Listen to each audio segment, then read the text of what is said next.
Bem, irmãos, chegamos ao momento do culto onde ouviremos a exposição da palavra de Deus e a nossa expectativa, nosso desejo é que o Senhor tenha se agradado do nosso culto, daquilo que nós prestamos a Ele, do nosso coração, dos nossos louvores, que são fruto de lábios que adoram o Senhor.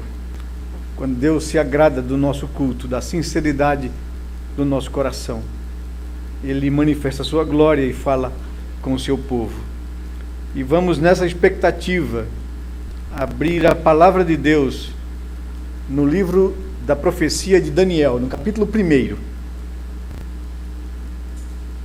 Pastor Kleiber está expondo esse livro para a igreja. E pela manhã fomos muito enriquecidos pela exposição do capítulo 2 desse livro. E nessa noite eu tinha preparado para trazer a mensagem em cima de Daniel. E eu disse, a minha abordagem deve ser diferente da que Kleiber vem dando a vocês, porque o que temos em mente é o dia da igreja perseguida. E nós estamos separando esse domingo para intercedermos a Deus pelos nossos irmãos em todas as partes do mundo que sofrem algum tipo de perseguição por sua fé em Jesus. Já tivemos a informação no domingo passado de que os institutos de pesquisa cristãos levantam um número de quase 100 milhões de cristãos que sofrem algum tipo de perseguição, às vezes de forma absoluta em alguns países, às vezes de formas severas em outros países, às vezes de formas graves e às vezes de forma moderada, mas sofrem perseguição por sua fé em pleno século XXI, e não cessará até que o Senhor volte para buscar a sua igreja. O primeiro capítulo de Daniel, ou enfim, o livro de Daniel, foi escrito por ele após todo o seu ministério. E no primeiro capítulo ele relata um acontecimento que marcou a sua vida, a sua história, quando ainda muito moço, muito jovem, teve o seu país invadido por um reino, por um país que estava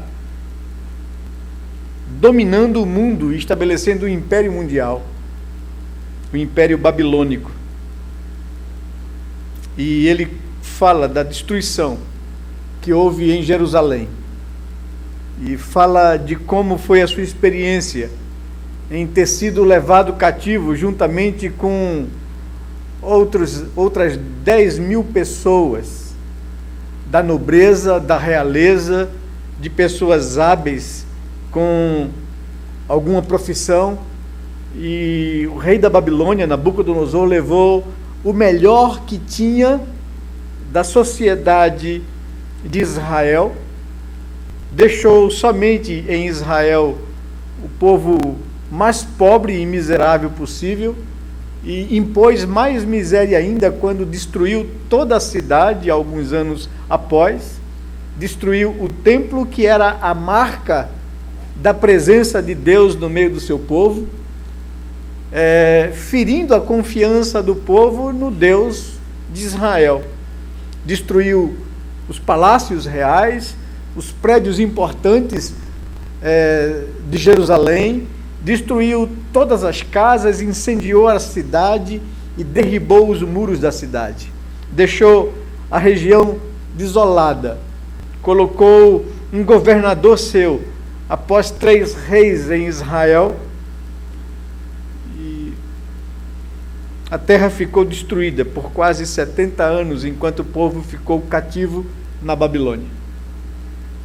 Isso vem sendo dito e exposto a vocês como informação elucidativa do contexto da carta. E Daniel fala disso, e eu queria me concentrar com vocês no capítulo 1 dessa profecia. Ouçam e acompanhem a leitura do texto bíblico da palavra de Deus. Daniel capítulo 1, versos de 1 em diante. no 3º ano do reinado de Jeoaquim, rei de Judá, veio Nabucodonosor, rei da Babilônia, a Jerusalém e a sitiou. O Senhor lhe entregou nas mãos a Jeoaquim, rei de Judá, e a alguns dos utensílios da casa de Deus. A estes levou-os para a terra de Sinear, para a casa do seu Deus, e os pôs na casa do tesouro do seu Deus. Disse o rei a Aspenaz, chefe dos seus eunucos, que trouxessem alguns dos filhos de Israel, tanto da linhagem real como dos nobres, jovens, sem nenhum defeito, de boa aparência, instruídos em toda a sabedoria, doutos em ciência, versados no conhecimento, e que fossem competentes para assistirem no palácio do rei e lhes ensinasse a cultura e a língua dos caldeus. Determinou-lhe o rei a ração diária das finas iguarias da mesa real e do vinho que ele bebia, e que assim fossem mantidos por 3 anos, ao cabo dos quais assistiriam diante do rei. Entre eles se achavam dos filhos de Judá, Daniel, Ananias, Misael e Azarias. O chefe dos eunucos lhes pôs outros nomes, a saber, a Daniel o de Beltesazar, a Ananias o de Sadraque, a Misael o de Mesaque e a Azarias o de Abed-nego. Resolveu Daniel firmemente não contaminar-se com as finas iguarias do rei, nem com o vinho que ele bebia. Então pediu ao chefe dos eunucos que lhe permitisse não contaminar-se. Ora, Deus concedeu a Daniel misericórdia e compreensão da parte do chefe dos eunucos. Disse o chefe dos eunucos a Daniel: tenho medo do meu senhor, o rei, que determinou a vossa comida e a vossa bebida. Porque, pois, veria ele o vosso rosto mais abatido do que os dos outros jovens da vossa idade? Assim poríeis em perigo a minha cabeça para com o rei. Então disse Daniel ao cozinheiro-chefe, a quem o chefe dos eunucos havia encarregado de cuidar de Daniel, Ananias, Misael e Azarias: experimenta, peço-te, os teus servos 10 dias, e que se nos deem legumes a comer e água a beber. Então se veja diante de ti a nossa aparência e a dos jovens que comem das finas iguarias do rei. E segundo vires, ages com os teus servos. Ele atendeu e os experimentou 10 dias. No fim dos 10 dias, a sua aparência era melhor, estavam eles mais robustos do que todos os jovens que comiam das finas iguarias do rei. Com isto, o cozinheiro-chefe tirou deles as finas iguarias e o vinho que deviam beber e lhes dava legumes. Ora, a estes 4 jovens, Deus deu o conhecimento e a inteligência em toda a cultura e sabedoria. Mas a Daniel deu inteligência de todas as visões e sonhos. Vencido o tempo determinado pelo rei para que os trouxessem, o chefe dos eunucos os trouxe à presença de Nabucodonosor. Então o rei falou com eles, e entre todos não foram achados outros como Daniel, Ananias, Misael e Azarias, por isso passaram a assistir diante do rei. Em toda a matéria de sabedoria e de inteligência, sobre que o rei lhes fez perguntas, os achou 10 vezes mais doutos do que todos os magos e encantadores que haviam em todo o seu reino. Daniel continuou até o 1º ano do rei Ciro. Vamos orar ao Senhor, colocar nossas vidas diante dele.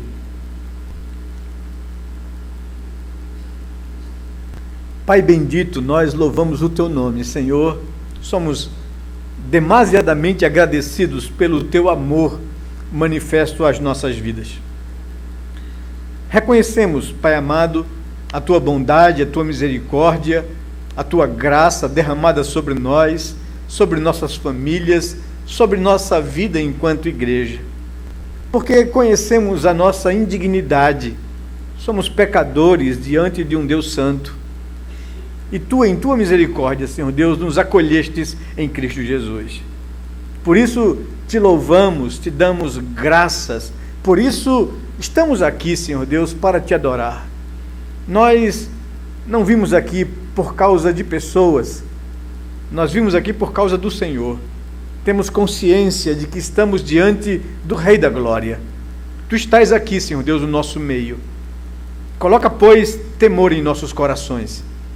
Coloca, pois, o devido respeito e admiração em nossos corações pela Tua santa presença no nosso meio, Pai. Queremos ouvir a Tua voz. Queremos que o Teu Espírito Santo abra o nosso entendimento, ilumine os nossos olhos para contemplarmos a Tua palavra, Senhor. Que ela nos desafie, que ela nos inflame, que ela nos conduza a viver uma vida agradável à Tua presença. Fala ao nosso coração, Senhor Deus. Vivemos dias difíceis e queremos ouvir a Tua voz, submeter-nos à Tua vontade e vivermos tão somente para cumprir os Teus propósitos em nossa vida. Glorifica o Teu nome através da nossa vida, Senhor Deus. Alcança e atinge aqueles a quem o Senhor quer salvar através da nossa instrumentalidade. É o que nós Te pedimos em oração, no nome e no amor de Jesus, Pai. Amém, Senhor Deus. Amém. Meus amados, hoje tivemos um dia de comunhão, de intercessão pelas famílias e pela igreja perseguida. Foi muito bom ver as pessoas e famílias ansiosas por saber qual a família que orou por eles nesse mês. A alegria pela descoberta, a oportunidade de conhecer mais de perto outros irmãos, a comunhão, o momento do almoço, e tinha gente dizendo: pastor, vamos fazer isso todo mês, né? Eu digo, é um sonho que queira Deus, quando a gente estiver bem estruturado aqui, a gente possa realizar, né? Desenvolver comunhão, amizade, estreitar nossas relações. É muito bom ver o povo de Deus, a família do Senhor, unida, buscando conhecer e compartilhar da alegria e também das dores, né? Compartilhamos dores também hoje, né? Estivemos sepultando uma irmã querida, né? Mas tanto pela manhã, quando nós buscávamos a Deus, e também de forma muito espiritual nos congratulávamos como igreja, também cultuamos a Deus e agradecemos a Deus pela vida da nossa irmã, pela sua partida, por ter cessado o sofrimento em sua vida, por ter experimentado aquilo que o Senhor nos promete, né? Gozo na presença do Senhor. Somos peregrinos aqui, irmãos. Nós não fomos chamados para ficar aqui. Estamos aqui tão somente para cumprir um propósito de Deus. E esse propósito é glorificar o Seu nome.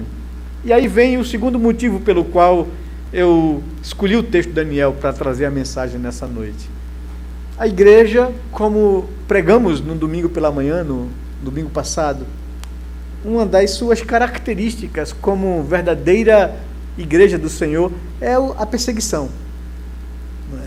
Vem num pacote. Ninguém que almeje seguir a Cristo pense que estará livre disso.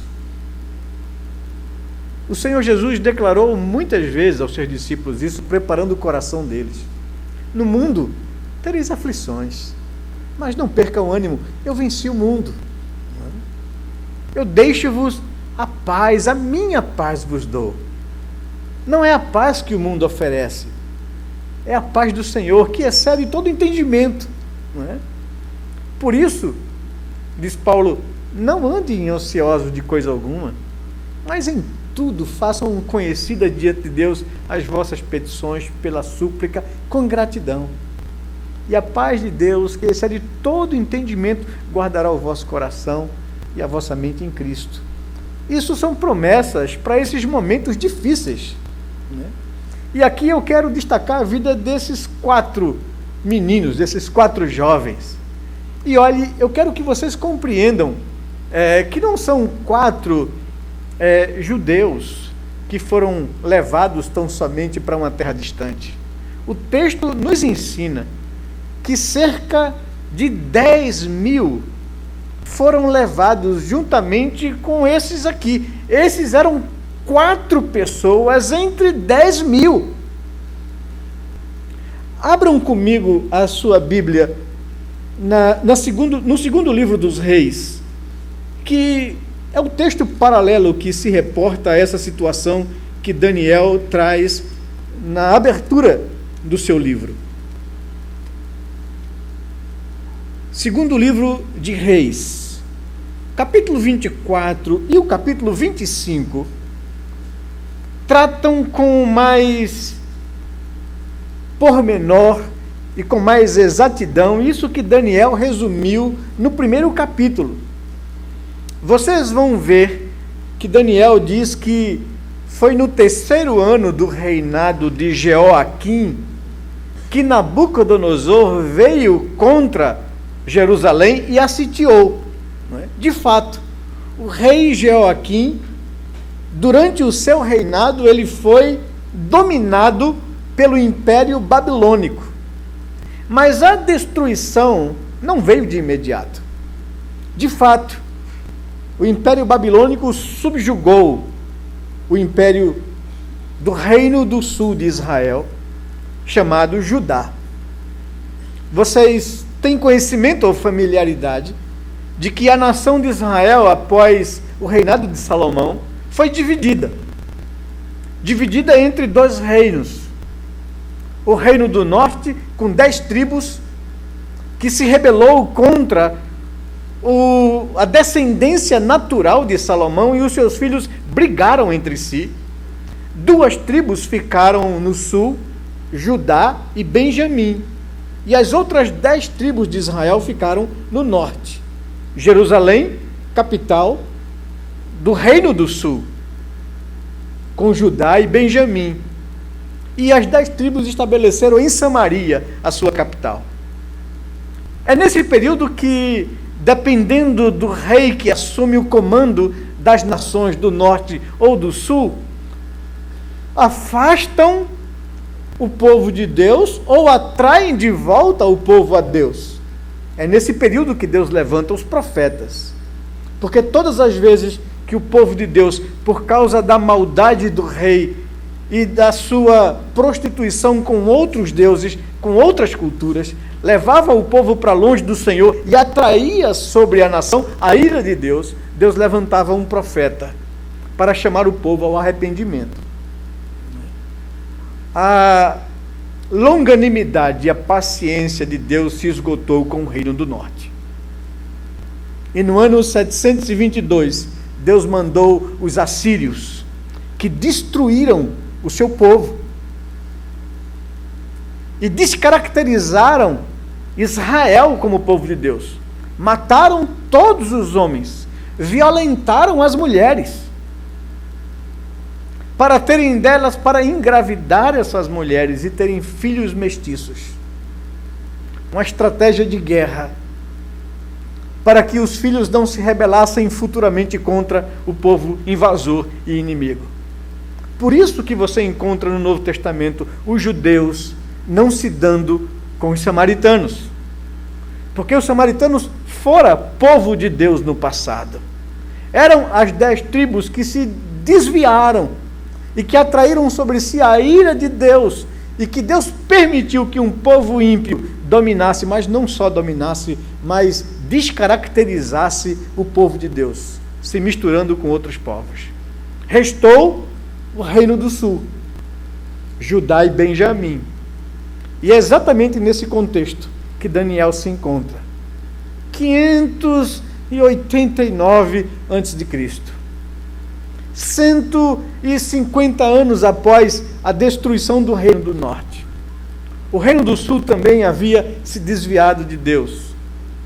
E Deus levanta a sua ira de juízo contra o seu povo, Judá.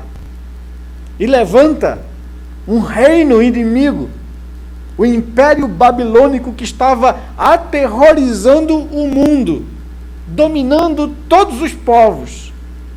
Bate a porta de Jerusalém, sitia a cidade. Jeoaquim é dominado. Interessante que tanto o escritor de 2 Reis, no capítulo 24, no verso 3, destaca o fato de que, com efeito, isto sucedeu a Judá por mandato do Senhor, que o removeu da sua presença por causa de todos os pecados cometidos por Manassés. Era juízo de Deus sobre o povo. Se você conseguir colocar os seus olhos sobre o restante do texto, Jeoaquim é morto e o seu filho Joaquim assume o reinado. Diz o texto, no verso 9, que fez ele, Joaquim, o que era mal perante o Senhor, conforme tudo quanto fizera seu pai. Deus não permitiu que Nabucodonosor ainda destruísse o seu povo, só dominasse, saqueasse o templo, que era o lugar mais sagrado para o povo de Judá, levasse os utensílios do templo da casa de Deus para a casa dos deuses dos babilônicos. Depois de um tempo, Jeoaquim se levanta em motim contra a Babilônia, e Nabucodonosor vem e destrói. Veja o verso 14 e o verso 15, onde eu quero comprovar com vocês que ele levou toda a classe produtiva, nobre, real, escrava para a Babilônia. Diz o verso 13 que levou dali todos os tesouros da casa do Senhor e os tesouros da casa do rei. Diz o verso 14 que transportou toda a Jerusalém todos os príncipes, todos os homens valentes, todos os artífices e ferreiros, ao todo 10.000. Ninguém ficou senão o povo pobre da terra. Transferiu também a Joaquim para a Babilônia. A mãe do rei, as mulheres deste, seus oficiais e os homens principais da terra, ele os levou cativo de Jerusalém à Babilônia. O verso 17 diz que o rei da Babilônia estabeleceu rei em lugar de Joaquim, ao tio paterno deste, Matanias, de quem mudou o nome para Zedequias. E aí Zedequias veio ser rei ainda no reino do sul, sob o domínio da Babilônia. Não tinha poder nenhum, não tinha riqueza nenhuma, não tinha produção nenhuma. A cidade estava destruída, só tinha pessoas pobres e vivendo na miséria, mas colocou ali um rei para tomar conta da terra do seu domínio Babilônia. E depois de algum tempo, Zedequias se levantou e tentou insurgir-se contra a Babilônia. E aí o capítulo 25 diz de fato e verdade, Nabucodonosor destruiu a cidade. Diz o verso 9 do capítulo 25, e queimou a casa do Senhor, o templo de Salomão, e a casa do rei, o palácio real, como também todas as casas de Jerusalém. Também entregou às chamas todos os edifícios importantes. Todo o exército dos caldeus, que estavam com o chefe da guarda, derribou os muros em redor de Jerusalém. Em suma, destruiu a cidade, destruiu a grande cidade do rei Davi, destruiu aquilo que era marco para a nação de Israel, de que Deus iria reinar a partir de Jerusalém e dominar o mundo. Os sonhos do povo de Deus estavam acabados. Não havia mais qualquer esperança. O Deus de Israel fora destruído à vista dos outros povos que temiam o Deus de Israel desde a antiguidade, quando Deus tirou o povo do Egito com mão poderosa. Essa situação do texto de Daniel, capítulo 1, explicado pormenormente pelo segundo livro de Reis. Agora, a primeira coisa que eu gostaria de destacar, quando a igreja enfrenta a perseguição, e a perseguição aqui tem um motivo da mão de Deus pesando sobre o seu povo. Nem toda perseguição é motivada por isso, mas essa perseguição aqui era juízo de Deus sobre o seu povo Judá, que estava se levantando e desobedecendo a Deus sistematicamente e cotidianamente. Mas Daniel tem uma consciência nas suas reflexões, quando escreve o seu livro de profecia, contando a sua história e esse momento importante e singular que ele viveu em sua vida, ainda quando jovem. Ele diz no verso 2 do capítulo 1, o Senhor foi quem lhe entregou nas mãos a Jeoaquim, rei de Judá, e alguns dos utensílios da casa de Deus. A estes levou-os para a terra de Sinear, para a casa do seu Deus, e os pôs na casa do tesouro do seu Deus. Foi Deus quem permitiu isso. Veja o verso 9 também, na narrativa de Daniel, dizendo que, ora, Deus concedeu a Daniel misericórdia e compreensão da parte do chefe dos eunucos, quando Daniel tomou uma decisão difícil, estranha e humanamente impossível de ser obedecida. Ele disse: eu não vou, diz o verso 8, resolveu Daniel firmemente não contaminar-se com as finas iguarias do rei, nem com o vinho que ele bebia. Então pediu ao chefe dos eunucos que lhe permitisse não contaminar-se. O pedido era impossível. Você vê o argumento do chefe dos eunucos dizendo: você está louco, eu vou botar minha cabeça a prêmio diante do rei por causa de um pedido de um escravo. O rei mandou, determinou a dieta de vocês. Vocês vão comer das finas iguarias que se servem à mesa do rei. Vocês vão beber o melhor vinho. E veja bem, há algo aqui estranho na atitude de Daniel que eu queria chamar a sua atenção. Olha, 10.000 pessoas foram levados para Israel. Uma boa parte desses não teve esse privilégio. O próprio rei Joaquim ficou preso, humilhado, com sua família durante 37 anos. Se você voltar lá para o segundo livro dos Reis, o capítulo 25, você vai encontrar a descrição dessa situação. Segunda Reis, capítulo 25, os últimos versículos de 27 a 30 vão nos dar conta de uma atitude que eu queria que você também guardasse em seu coração, juntamente comigo, enquanto a gente expõe o texto.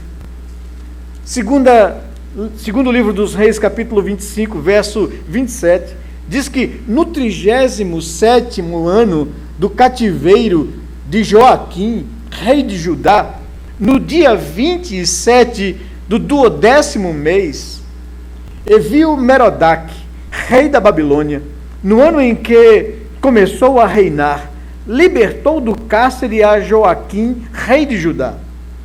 Falou com ele benignamente e lhe deu lugar de mais honra do que a dos reis que estavam com ele na Babilônia. Os reis de outros povos, que também foram dominados e que também estavam escravizados, para manter o povo de cabisbaixo, humilhado, porque o seu rei estava sendo envergonhado. Mas o que é que o rei faz agora com Joaquim? Fala com ele benignamente, dá-lhe mais honra do que os outros reis, mudou-lhe as vestes, diz o verso 29, tirou dele as vestes do cárcere, e Joaquim passou a comer pão na sua presença todos os dias da sua vida. E da parte do rei lhe foi dado subsistência vitalícia, uma pensão diária durante os dias de sua vida. Eu quero fazer um contraste com você aqui. Primeiro, chamar a sua atenção que essa atitude de benevolência por parte do rei da Babilônia não foi para todo mundo. Eu fico tentando imaginar e construir na minha mente aqui o quadro de jovens que tiveram o seu futuro, que tiveram sua família, que tiveram seus sonhos destruídos. Gente que estudou nas melhores escolas, gente que falava vários idiomas, gente que se destacava do povo comum em geral, gente da estirpe, da realeza e da nobreza de Israel. São levados cativos para a Babilônia e são surpreendidos com a atitude, porque a grande maioria dos que foram para ser escravizados. Mas alguns jovens, Aspenaz, chefe dos eunucos do rei, recebeu do rei uma ordem: olhe, você vai pegar alguns jovens, os mais bonitos, os mais de boa aparência, de porte bonito, os mais preparados, os mais doutos, e você vai dar um tratamento especial a esses jovens. Você não vai humilhá-los, vocês não vão colocá-los na cadeia, vocês não vão judiar desses jovens. Disse o rei a Aspenaz, chefe dos eunucos, que trouxessem alguns dos filhos de Israel, tanto da linhagem real como da nobreza, jovens sem nenhum defeito, de boa aparência, instruídos em toda a sabedoria, doutos em ciência, versados no conhecimento, e que fossem competentes para assistirem no palácio do rei e lhes ensinasse a cultura e a língua dos caldeus. Então, treine esses jovens. Eu quero que eles sejam como se fossem diplomatas. Eu quero, no meu projeto de dominar o mundo, eu quero pegar pessoas de cada povo dominado para fazer desses os meus funcionários especiais, para servirem a mim no palácio, para me instruírem acerca das culturas do mundo, para que eu possa dominar de fato o mundo, de forma inteligente. Daniel e os seus 3 amigos foram escolhidos, foram selecionados para isso. E eu fico pensando, puxa vida, tantos outros jovens, outras pessoas importantes, príncipes, o próprio rei com sua família, foi trazido escravo, foi colocado no cárcere, foi humilhado, e o rei agora nos privilegia. Por que Daniel toma uma atitude de firmemente resolver não contaminar-se com as finas iguarias do rei, nem beber do vinho que ele bebia? Eu fico comparando a atitude de Daniel com a atitude do próprio rei Joaquim, 37 anos depois. 37 anos depois, o rei foi beneficiado com a mesma benevolência do rei da Babilônia. Outro rei, mas a mesma estratégia, a mesma atitude política e dominadora. E o rei ganhou privilégios, facilidades, uma pensão vitalícia de comer na mesa do rei, de beber, de ter vestes nobres e viver regaladamente.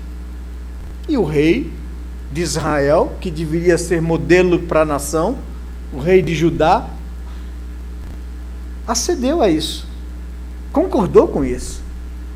E Daniel, no primeiro momento, diz não. Enquanto nós falamos de igreja perseguida, enquanto nós falamos de família, enquanto nós falamos da ação do mal que tenta silenciar a igreja de Deus e acomodá-la a uma situação, e por isso o mal oferece algumas vantagens. E parece-me que Daniel, por causa da estrutura familiar que tinha, por causa da relação íntima que tinha com o seu Deus, tem uma atitude de submissão à vontade de Deus, mesmo que houvesse o seu futuro e sonhos e família e lugar e país destruído, e ainda assim tem discernimento para dizer: isso aqui não é bom, isso que o rei está me oferecendo. Está em jogo na cabeça de Daniel algo muito mais profundo do que aparentemente as coisas poderiam aparecer.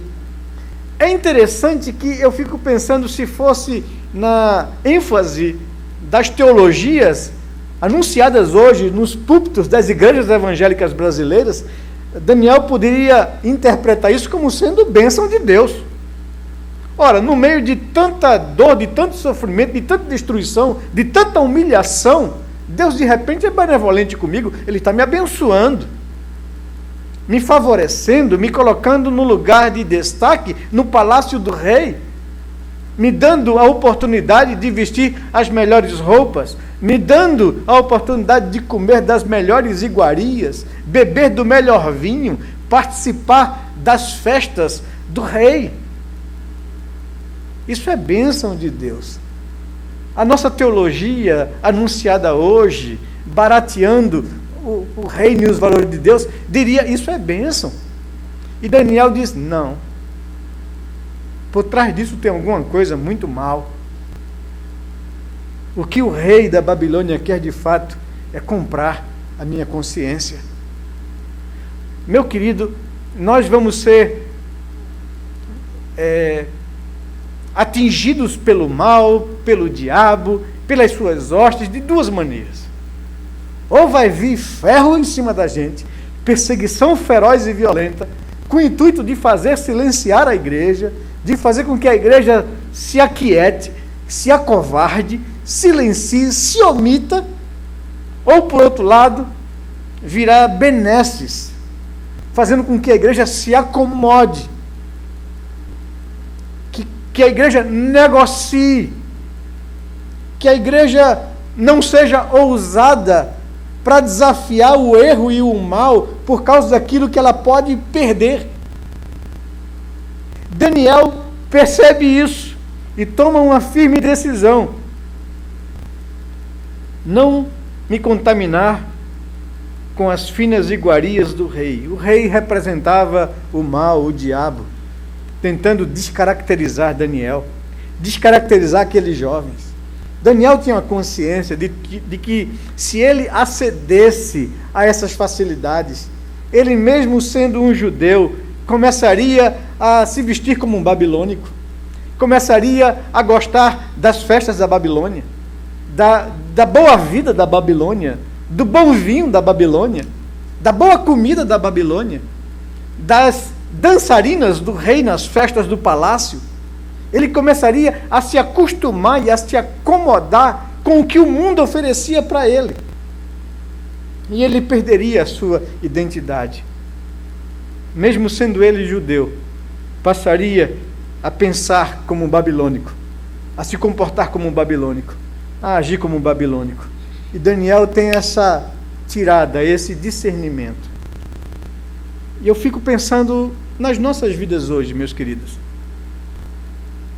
Quando a gente faz uma campanha dessas de oração e intercessão pela igreja perseguida, a Bíblia não nos manda pedir a Deus para que o Senhor possa aliviar o sofrimento dos nossos irmãos.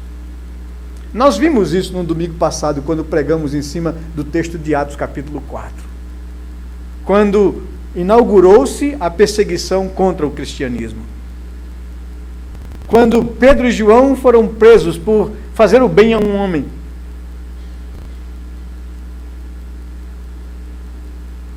Quando a igreja intercedia por Pedro e por João. E quando foram soltos, procuraram a igreja e disseram quantas ameaças sofreram. E nós vimos como a igreja levantou a voz unanimemente em oração, dizendo: Senhor, Tu és Deus soberano. Criastes o céu, a terra, o mar e tudo que neles há. Além da Tua soberania sobre todas as coisas, Tu és o Deus que nos revelastes por Tua palavra, por boca do nosso pai Davi, que os gentios se enfureceriam contra o Senhor e contra o seu ungido, que se levantaria reis em Israel, autoridades romanas como Pilatos, com gentios e povos de Israel, para fazer, Senhor Deus, tudo o que a tua mão e o teu propósito predeterminaram. Tu continuas sendo soberano sobre todas as coisas, Senhor. As ameaças, a perseguição e nada do que aconteceu, a morte do teu filho na cruz, fugiu ao teu controle. Tudo estava predeterminado para ser cumprido. E nós, a igreja, sabemos disso. E nós sabemos que virá a perseguição, que virá tempos difíceis sobre nós. Nós, Senhor Deus, não estamos pedindo ao Senhor que nos livre disso. Estamos pedindo ao Senhor que não permita que nos acovardemos, que silenciemos, que fiquemos quietos e escondidos. Dá aos teus servos que, apesar da perseguição, anuncie com coragem a tua palavra. Eles sabiam o que Deus queria deles. Daniel sabia o que Deus queria dele. Tem muitos de nós hoje, irmãos, que aceitamos a negociação do mal contra nós. Muitos de nós que, para permanecer no emprego que nos dá uma renda boa, nós negociamos valores. Muitos de nós que, para ser aceito por um grupo lá na universidade, nós nos calamos quando vemos o mal prosperar, os conceitos errados prosperarem, a agressão ao nome de Deus e aos seus valores sendo atingidos, e às vezes nos calamos para sermos aceitos.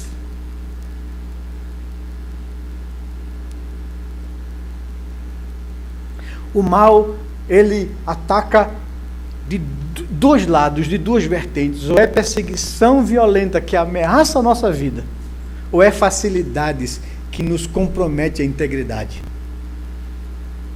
Ou nos compromete a integridade física, ou a nossa integridade moral. Eu não sei se é somente a igreja no Oriente Médio, na Europa Oriental, na Ásia, ou até mesmo em alguns países do próprio Ocidente, que estão sendo perseguidas. Nós sofremos perseguição, só que de outra forma.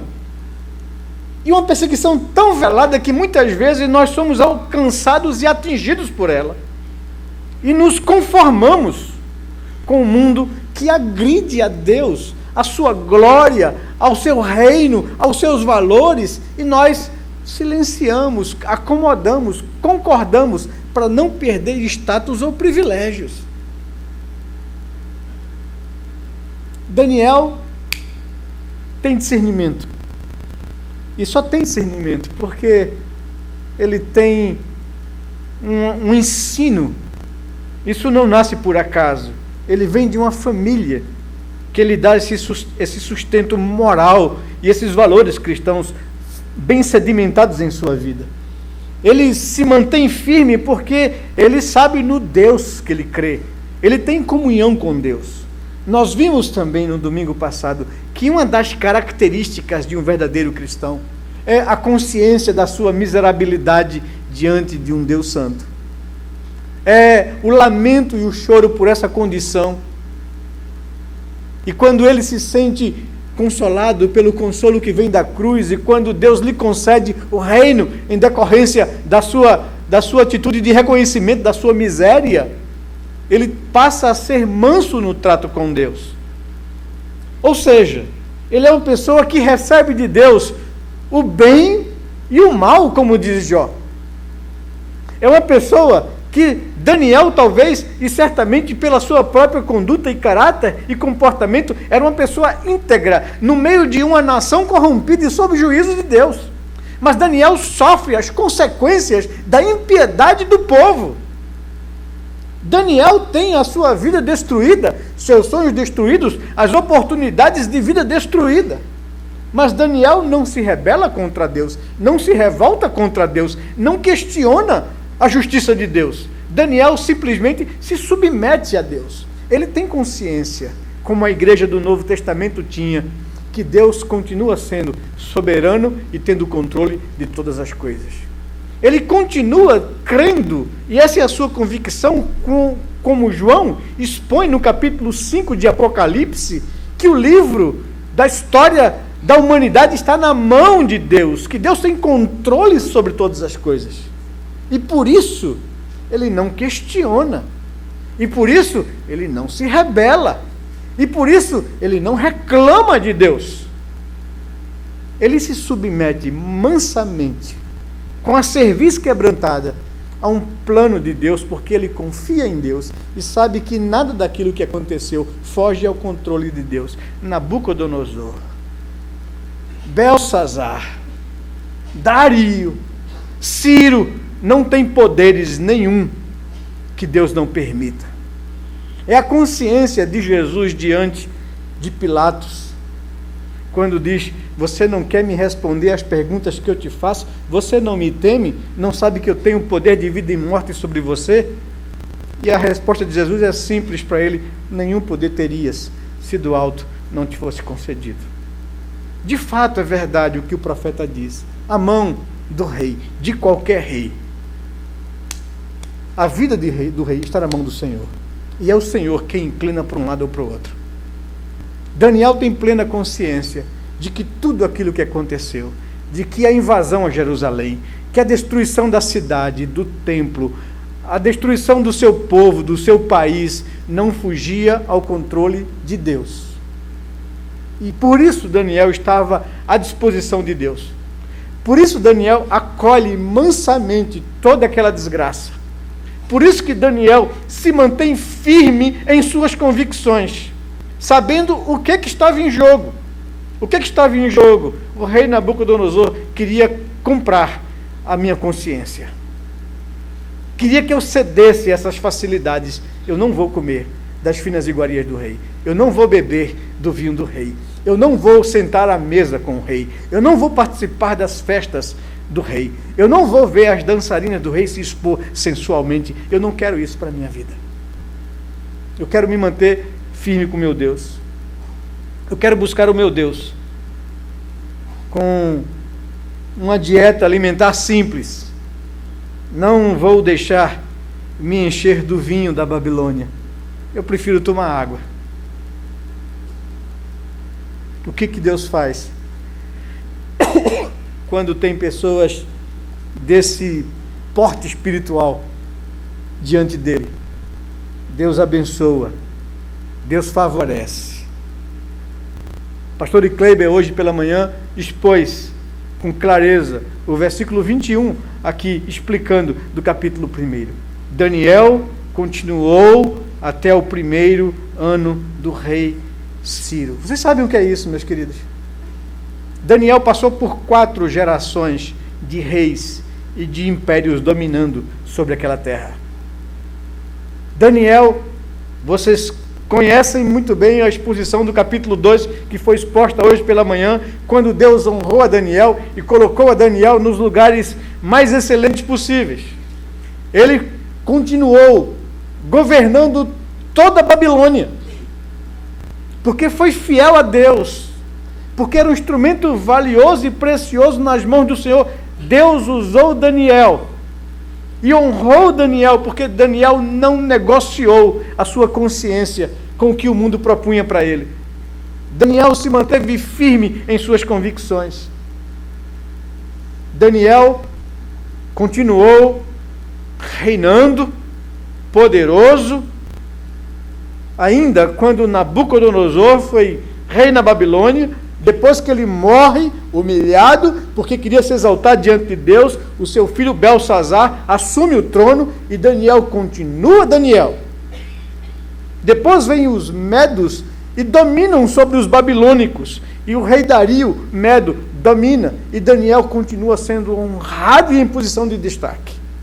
Depois os medos caem, os persas assumem o comando, Ciro é rei e Daniel continua Daniel. Deus abençoou e abençoa todo aquele dentre nós que toma uma firme decisão de se manter nos valores que sabe ser verdade. Quisera Deus que houvesse entre nós Daniéis, Ananias, Misaéis e Azarias.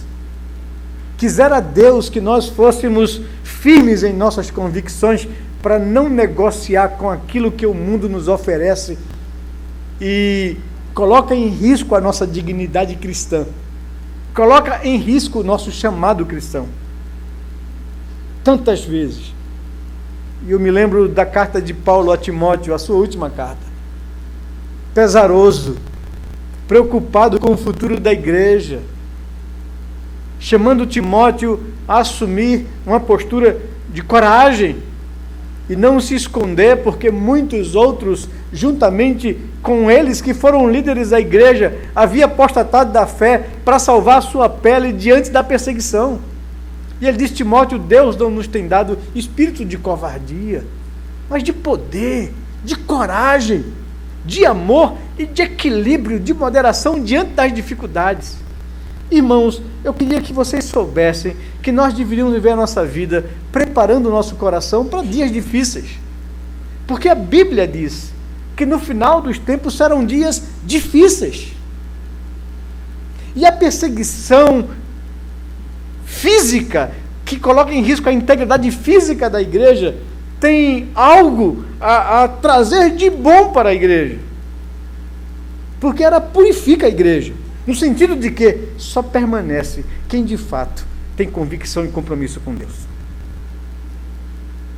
Quem está na igreja por outros interesses que não servir a Deus e glorificar o seu nome, escapa fora quando as coisas começarem a andarem ruim. É assim na nossa vida, até em coisas que não é ameaça a nossa integridade física. Quando é ameaça aos nossos próprios projetos pessoais e sonhos. Quando o Deus que servimos não é o Deus que vai me abençoar em todas as coisas que eu fizer. Eu começo a relaxar e começo a correr atrás da minha própria vida com os meus próprios esforços. Daniel serve de estímulo e serve de exemplo. Não porque Daniel é algo diferente de mim e de você. Talvez a única diferença é que Daniel, no verso 8, resolve firmemente não se deixar contaminar com aquilo que o mundo propõe. E eu me pergunto aqui, fechando esse momento, até onde eu tenho me deixado contaminar com os valores desse mundo? Eu preciso parar e ser prático na minha vida. Nós vivemos essa guerra. O diabo usa o mundo como vitrine para atrair a minha natureza caída, para que eu possa negociar os meus valores, os meus princípios e a minha vida com Deus. Até onde eu tenho sido contaminado por esse mundo? Eu queria, em nome de Jesus, desafiá-lo a que você pudesse fazer uma reflexão séria sobre a sua vida. Não somente agora, mas que você saísse daqui nessa noite com essa questão no seu coração, procurando responder essa pergunta em sua mente: até onde eu tenho sido contaminado com as finas iguarias que esse mundo me propõe? Até onde?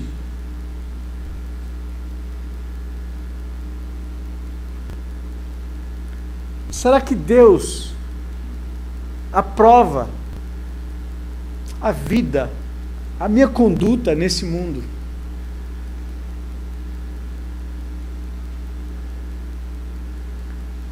Lembrem-se que Nabucodonosor, que o Império Babilônico só dominou sobre Israel, sobre Jerusalém, não porque Jerusalém era um povo fraco, sempre foi um povo pequeno diante dos reinos desse mundo. Mas Deus teve esse povo como menina dos seus olhos. A igreja sempre será frágil diante de um mundo hostil. O cristianismo sempre, o verdadeiro cristianismo será minoria e será facilmente esmagado por qualquer poder desse mundo, se não for Deus, com seus olhos atentos, com sua mão poderosa para cuidar e proteger dos seus. Agora, quando os seus começam a se desviar de Deus, começam a se deixar envolver pelas coisas desse mundo, começam a viver a vida ao seu modo próprio e rejeitam a orientação de Deus, Deus se revela contra o seu povo. E Deus entrega o seu povo na mão dos inimigos, até que o seu povo aprenda e volte humilhado para Deus. Esse povo passou 70 anos no cativeiro babilônico, humilhado, envergonhado. O seu grande orgulho, a sua grande força era Jerusalém, cidade do rei Davi, cidade de Deus, onde Deus habitava com o seu povo. O templo era o sinal da presença de Deus, e Deus deixou que tudo aquilo fosse a ruínas, para que o seu povo aprendesse a depender tão somente do Senhor e não das coisas que o Senhor coloca na mão do seu povo como bênção. Eu gostaria, em nome de Jesus, de chamar a sua atenção para essa verdade. Nós somos um povo que vivemos debaixo de perseguição, queridos. Não é uma perseguição que ameaça a nossa integridade física ainda, ou por enquanto, mas é uma perseguição que nos tenta silenciar, doutra feita que nos tenta acomodar a um padrão de conduta do mundo que é reprovável aos olhos de Deus. E que muitas vezes, para sermos aceitos, para não sermos marginalizados, para não sermos tirados do convívio das pessoas, nós cedemos ao comportamento, às ideias, ou no mínimo nos omitimos e silenciamos. Não somos sal e luz, como o Senhor disse que fomos levantados para ser. Não brilhamos as nossas vidas para que o mundo veja a glória de Deus e tema ao Senhor. Eu queria, em nome de Jesus, convocá-los a isso. Olhe para a sua vida. Pergunte ao seu coração se a sua vida, a maneira que você tem vivido, agrada de fato aos olhos de Deus. Porque se não, meu querido, e se você se acostumou a viver uma vida em pecados cíclicos, que sempre estão presentes em sua vida, se você tornou-se escravo disso, eu quero dizer para você que você pode estar atraindo sobre sua vida a ira de Deus. A mensagem de Paulo, quando escreve a segunda carta aos Coríntios, é que Deus nos reconciliou consigo mesmo por meio de Cristo e nos entregou o ministério da reconciliação. De sorte que nós somos embaixadores em nome de Cristo, como se Ele exortasse o mundo por nosso intermédio. Essa é a nossa missão. Em nome de Cristo, pois, continua Paulo, rogamos ao mundo que se reconcilie com Deus. E ele coloca uma observação: não dando nós nenhum motivo de escândalo em coisa alguma, para que o ministério não seja censurado.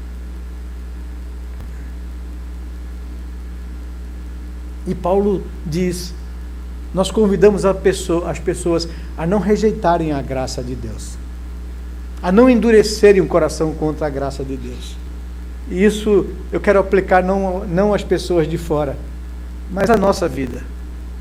Deus me tem concedido todos os meios de graça possíveis e necessários para que eu viva uma vida vitoriosa, para que eu seja santificado e moldado à imagem e semelhança do meu Mestre Jesus. Só há uma coisa que pode interromper isso: a minha obstinação em viver no pecado, entristecendo o Espírito Santo de Deus que Ele fez habitar em mim. Eu queria chamar a todos nós a uma meditação séria e orar como o salmista, dizer: Senhor, sonda-me e me conheça. vê em mim os caminhos maus e me guie pelos caminhos eternos. Dizer a Deus como o salmista, que não somente as palavras dos meus lábios, mas principalmente o que motiva o meu coração seja agradável à tua presença. Vamos orar ao Senhor, nos colocar diante do nosso Deus nesse momento agora, queridos. Eu queria que você pudesse, sinceramente, orar ao Senhor nesse momento agora. Pedindo ao Senhor, Senhor, me sonda. Eu não quero viver uma vida onde eu já me dei por derrotado, cedendo ao que o mundo me oferece como vantagem. Se eu tiver de perder, como disse o reformador no seu hino clássico, se tivermos que perder famílias, bens, prazer, se o mundo se acabar e a morte enfim chegar, eu quero reinar com o Senhor. Que seja essa a convicção do nosso coração, o desejo da nossa alma e aquilo que motiva a conduta da nossa vida. Pai querido e Deus de amor e misericórdia, nós aquietamos o nosso coração diante do Senhor e da Tua palavra. Nós não queremos ser um povo, Senhor Deus, enganado pelo nosso próprio coração corrompido. Nós queremos ser do Senhor o favor para termos discernimento espiritual, para conhecermos profundamente a Tua vontade para a nossa vida, para sermos pessoas dedicadas à devoção e à Tua palavra. Desejamos ter comunhão com o Senhor, como Daniel, que não abriu mão disso, e quando as pessoas tentaram contra a sua vida, instigando ao rei contra ele, ele não quebrou a vida de devoção com o Senhor e orava ao Senhor 3 vezes ao dia, com as suas portas abertas, para quem quiser saber que ele é Daniel, servo do Deus Todo-Poderoso. Que a nossa vida seja assim também, Senhor. Que as nossas portas sejam abertas. Que a nossa vida seja franca com esse mundo. Nós somos do Senhor e queremos professar publicamente o nosso compromisso e fé com Jesus. Que isso não seja um ato único na nossa vida quando somos recebidos na igreja, mas que isso seja uma convicção e uma conduta de vida, de professar publicamente a nossa fé e compromisso com o Rei da Glória. Queremos servir a Jesus. Queremos ser como Daniel e como seus amigos. Queremos ser gente diferente das outras gentes. Porque em meio a 10.000 pessoas que foram levadas para a Babilônia, 4 delas se destacavam pela vida que tinham, pela convicção, pela resolução firme em seu coração de não se deixar contaminar com o mundo, mas viver uma vida consagrada ao Senhor. Pai amado, em nome de Jesus, derrama graça sobre cada coração aqui nessa noite, para que sejamos pessoas assim, tomemos decisões firmes de não nos deixarmos contaminar com esse mundo, mas vivermos a nossa vida para a honra e glória do nosso amado Redentor. Ele deu a sua vida por nós, queremos dar a nossa vida para Ele, para que o Senhor use a nossa vida para a honra e glória do Teu nome, Senhor, pois para isso fomos criados. Que o Senhor use a nossa vida para alcançar outras vidas, como Daniel, que foi um testemunho vivo do Deus vivo e alcançou muitas vidas na Babilônia. Oh meu Deus, abençoa a Tua igreja, abençoa as nossas famílias, abençoa a cada vida aqui presente. Nós não queremos continuar vivendo uma vida de aparência, de um cristianismo superficial, sem compromisso com o Senhor.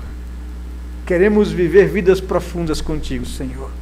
Queremos dizer não ao pecado, aquilo que sabemos que desagrada ao Senhor e não é da Tua vontade.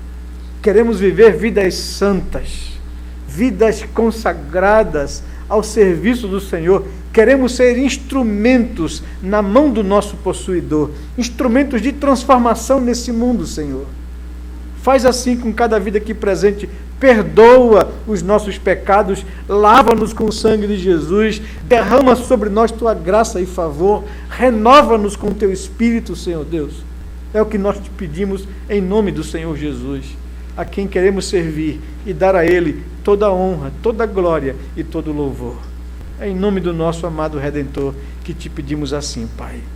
Amém, Senhor Deus. Amém.